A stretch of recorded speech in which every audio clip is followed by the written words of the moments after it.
시편 9편. 하나님, 온 마음을 다해 감사하며 주께서 행하신 놀라운 일들을 책에 기록합니다. 내가 기쁨에 겨워 휘파람을 불고 즐거워 펄쩍펄쩍 뜁니다. 지극히 높으신 하나님, 주님을 노래합니다. 내 원수들이 꽁무니를 빼던 그날, 저들은 주님 앞에 비틀거리며 고꾸라졌습니다. 주께서 모든 일을 바로 잡으셨고 내가 필요로 할 때 곁에 계시며 변호해 주셨습니다.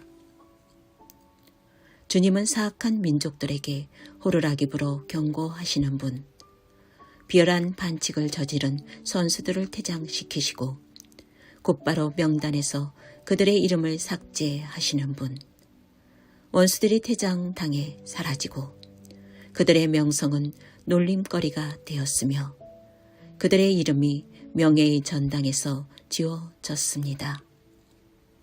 하나님께서는 중심을 잡으시고 세상의 혼란을 살피시며 바로 잡으시는 분, 땅에 사는 우리에게 무엇이 알맞은지 정하시고 각 사람에게 합당한 상을 주시는 분, 하나님은 학대받는 이들을 위한 은신처, 공경에 처할 때 찾아갈 피난처, 도착하는 순간 마음이 놓이고 언제든 문 두드려도 미안한 마음 들지 않는 곳, 시온에 거하시는 하나님을 노래하고 만나는 모든 이에게 그분 이야기를 들려주어라. 살인자의 뒤를 쫓으시되 우리에게서 눈을 떼지 않으시고 흐느낌과 신음소리 하나 놓치지 않으시는 그분 이야기를. 하나님, 내게 친절을 베풀어 주소서. 오래도록 이 몸 이리저리 치이며 살아왔습니다. 죽음의 문턱에서 나를 이끌어 주셨으니 내가 찬양의 노래를 짓겠습니다. 대로변과 번화가에서 거리 집회를 열겠습니다. 내가 찬양을 이끌 때 구원의 노래 사방에 울려 퍼질 것입니다. 저 악한 나라들, 자기들이 놓은 덫에 걸리고 자기들이 친 그물에 발이 엉겼구나. 저들 아무 말도 못하니 하나님의 일하심 이토록 유명하구나. 악인들이 스스로 만든 교활한 기계 장치에 손이 잘렸구나. 악인들이 손에 쥐인 것은 지옥행 편도 승차권. 가난한 이들 더 이상 이름 없는 자로 살지 않고 비천한 이들 더 이상 수치를 당하지 않으리라. 하나님, 일어나소서. 악인들의 헛된 교만이 넌더리 나지 않으신지요. 저 허세를 까발려 주소서. 하나님, 저들을 떨게 하소서. 저들이 얼마나 어리석은지 드러내 보이소서.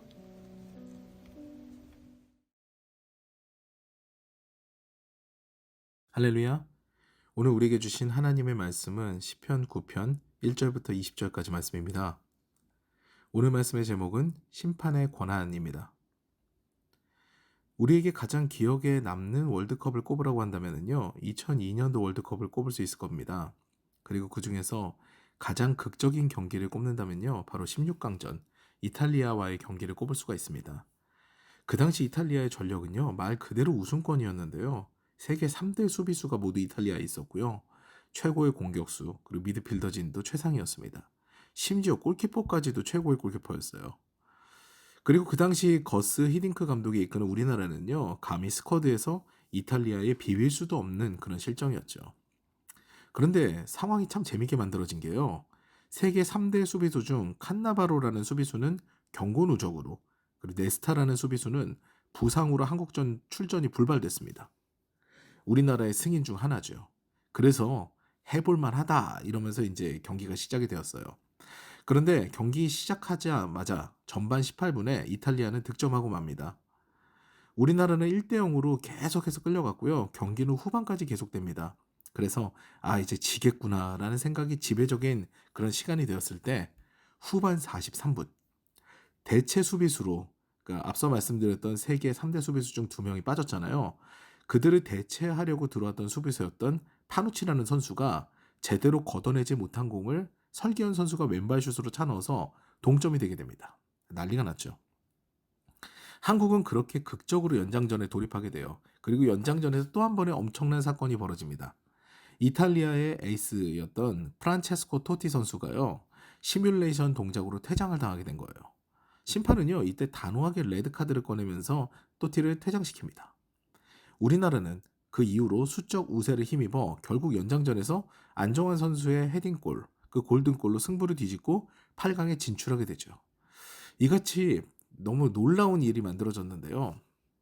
이날의 승인 중에 가장 크게 작용했던 것은요, 바로 심판의 레드카드였습니다. 그라운드 안에서 심판의 권한은 절대적이죠. 오늘 본문이 기록된 시편 9편은요, 감사시로 분류가 됩니다. 근데 메시지 성경을 보면요, 참 이채롭게도 하나님을 축구 심판에 비유한 본문이 등장해요. 5절부터 6절까지 말씀입니다. 주님은 사악한 민족들에게 호루라기를 불어 경고하시는 분, 비열한 반칙을 저지른 선수들을 퇴장시키시고 곧바로 명단에서 그들의 이름을 삭제하시는 분, 원수들이 퇴장당해 사라지고 그들의 명성은 놀림거리가 되었으며 그들의 이름이 명예의 전당에서 지워졌습니다. 완전 축구 심판 같이 이렇게 비교를 했죠. 여러분, 축구 경기에서 심판이 필요한 이유가 무엇일까요? 페어플레이를 위해서입니다. 공정한 그런 경쟁을 위해서예요. 그런데 아무래도 경쟁하는 경기이기 때문에 언페어플레이가 속출합니다. 제가 오늘 설교를 작성하기 위해서 이탈리아전 자료를 봤거든요. 근데 그 언페어플레이가 그 경기 하나만 해도 엄청났더라고요. 막 팔꿈치로 코뼈를 부러뜨리고 막 이런 플레이들이 막 난무했던 경기가 그 경기였습니다. 이때 그런 플레이들을 지적하면서 바로잡는 것이 바로 심판입니다. 그리고 그 그라운드 안에서는 심판의 권한은요, 앞서 말씀드린 대로 절대적이죠. 세상이 공정한가, 그렇지 않은가에 관한 질문의 답은 여러분도 잘 아실 겁니다. 이기적인 욕망에 따라 움직이는 연약한 인간이 모인 사회가 바로 세상이거든요. 그래서 세상에서는 억울한 일들, 안타까운 일들이 속출합니다. 이때 이 세상에 조정자와 심판자 되시는 분이 없다면요, 세상은 파괴와 혼돈이 가득할 겁니다. 오늘 본문의 개역 개정으로 보면 악한 이들을 이방 나라와 악인들로 규정하는데요. 이방 나라는 외부의 적이고 악인들은 내부의 적이죠. 이것을 미루어 봤을 때 안팎으로 내 이익을 위해 해하는 사람들이 우리들을 힘들게 한다는 거거든요. 그때 우리는 조정자이자 심판자를 필요로 합니다. 시인은 나의 억울하고 원통한 이 사건 가운데 하나님께서 심판이 되셨다라고 고백하고 있는 겁니다. 그러나 우리는 반문합니다. 하나님, 여전히 악인이 득세하는 이 세상입니다. 하나님께서는 왜 나의 억울함을 보시지 않으십니까? 그런데요, 우리가 여기서 기억해야 되는 건 두 가지입니다. 첫 번째로, 하나님께서는 우리의 피난처가 되신다는 거예요. 하나님께서 악을 두시는 이유는, 그대로 두시는 이유는 여러 가지가 있습니다. 그런데 우리는요, 그 악을 바라볼 필요가 없어요. 하나님께서는요, 우리를 바라보시는 분이기 때문이에요. 9절부터 10절 말씀 보시겠습니다. 하나님은 학대받는 이들을 위한 은신처, 곤경에 처할 때 찾아갈 피난처, 도착하는 순간 마음이 놓이고 언제든 문 두드려도 미안한 마음 들지 않는 곳. 너무 기가 막힌 표현이죠. 하나님께서는요, 우리가 그분께 의뢰할 때 우리를 환하게 맞아주시는 분이십니다. 그래서 지치고 고난 내 영혼이 예배 가운데서 하나님을 만날 때, 찬양으로 위로받을 때 우리는 안식을 얻고 다시 살아갈 새 힘을 얻는 거죠.